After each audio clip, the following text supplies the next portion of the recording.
మాది వింజమూరు మండలం తక్కిలపాడు ఊట్కూరు పంచాయతీ. మాకు కరెంట్ లేక 10 రోజులు అయింది. మోటార్ అనేది ఆడట్లేదు. కనీసం 4 చినుకులు పడినా కూడా సింగిల్ ఫేస్ కూడా నిలబడట్లేదు. నైట్ చాలా ఇబ్బంది అవుతుంది. ఇళ్లకు ప్రాబ్లం అవుతుంది, పొలానికి వెళ్తే పొలం 3 ఫేస్ ప్రాబ్లం అవుతుంది. అన్ని విధాలుగా ఎల్ఐ గారిని అడిగితే ఇన్సులేటర్లు పోయి ఉన్నాయి, మీరు తెచ్చుకోండి వేస్తాం అంటున్నారు. ఇక్కడ ఏఐ గారిని వచ్చి అడిగితే ఇన్సులేటర్లు మొత్తం ఉన్నాయి, ఎందుకు వేయట్లేదని నీళ్లు అంటున్నారు. మాకు ప్రజెంట్ మెయిన్ లైన్ మెయిన్ లేదు సార్, చాలా ప్రాబ్లం అవుతుంది. ఈ ఊరు నుంచి కనీసం 15 కిలోమీటర్ల దూరం లైన్ అయింది. మాకు చాలా ప్రాబ్లం ఉంది. ఇదే మెయిన్.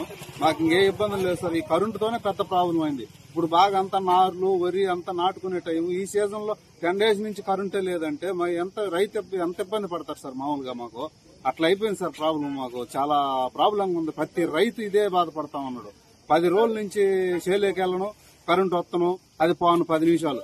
ఆ పారిన కాడికన్నా సరే తొక్కించుకుందాం అనుకుంటే మళ్ళా కరెంటు రాబోయాక అరగంట పట్టుద్ది. ఆ వచ్చిన నీళ్లు కూడా ఆవిరైపోతున్నాయి దాంట్లో.